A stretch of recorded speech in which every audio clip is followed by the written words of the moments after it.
சிவகிரியில் இரட்டை கொலை வழக்கு தொடர்பாக 4 பேர் கைது செய்யப்பட்டிருக்கிறார்கள். கடந்த 1ஆம் தேதி இந்த சம்பவம் நடந்த நிலையில் தற்பொழுது 4 பேர் கைது செய்யப்பட்டிருப்பதாக அறிகிறோம். விவரங்களை செய்தியாளர் சதாசிவம் வழங்கிட நாம் கேட்போம். சதாசிவம், வணக்கம். இவர்களுக்கும் இந்த கொலை வழக்கிற்கும் என்ன சம்பந்தம் இருக்கின்றன? மேலும் முதற்கட்ட விசாரணை தொடர்பான தகவல்களையும் பகிர்ந்துக்கோங்க. வணக்கம். அதாவது பார்த்தோம்னா, ஈரோடு மாவட்டம் சிவகிரி அருகே மேற்கரையான் தோட்டத்து பகுதியை சேர்ந்தவர் ராமசாமி பாக்கியம்மாள். வயதான தம்பதியினரான இவர்கள் தங்களது தோட்டத்து பகுதியில் வசித்துக் கொண்டு அருகிலுள்ள பகுதியில் விவசாய வேலை செய்து வருகின்றனர். இவர்கள் பார்த்தோம்னா கடந்த 21ஆம் தேதி இரவு நேரத்தில் அவர் மகன் தொடர்பு கொண்டு போன் எடுக்காததால் உறவினர் மூலம் பார்க்க சென்ற போது இருவரும் ரத்த வெள்ளத்தில் துர்நாற்றம் வீசக்கூடிய அளவில் சடலமாக கிடந்தனர். இதனை அடுத்து சிவகிரி போலீசார் சம்பவ இடத்தில் முதற்கட்டமாக விசாரணை மேற்கொண்டும் பின்னர் கோவை சரக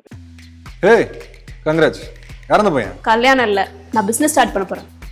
எப்படி? பாஸ் வாலா be the boss. DIG, IG மற்றும் ஈரோடு எஸ்பி சுஜாதா உள்ளிட்டோர் ஆய்வு மேற்கொண்டனர்.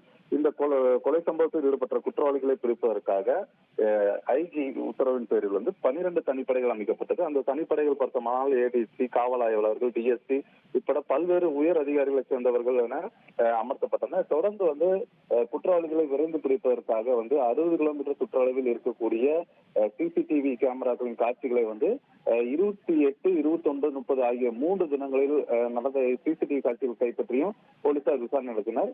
இந்த நிலையில் பார்த்தோம்னா வழக்கின் முக்கிய திருப்பமாக அரசலூர் பகுதியைச் சேர்ந்த அச்சியப்பன், மாதேஷ், ரமேஷ் ஆகிய 3 பேரையும் போலீசார் நேற்றைய தினம் முதல்கட்டமாக பிடித்து விசாரணை நடத்தி வருவதாக தகவல் வெளியாகியது.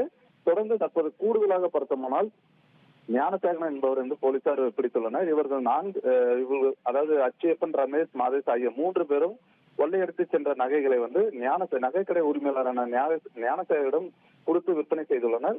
இதன் மூலம் 4ஆவதாக தற்போது நகைக்கடை உரிமையாளர் கூடிய ஞானசேகரன் கைது செய்யப்பட்டு இவர்கள் 4 பேரும் பலத்த போலீஸ் பாதுகாப்புடன் ஈரோடு அரசு மருத்துவமனைக்கு மருத்துவ பரிசோதனைக்காக கொண்டு சென்றனர்.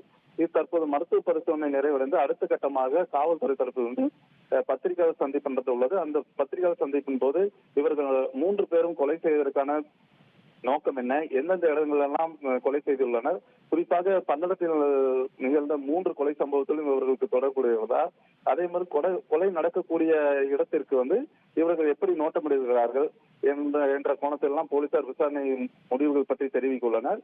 தொடர்ந்து இவர்கள் அடுத்தடுத்த கட்ட பணிகள் மூலம் கைது செய்ய இருக்கின்றனர் போலீசார். தகவல்களுக்கு நன்றி சதாசிவம்.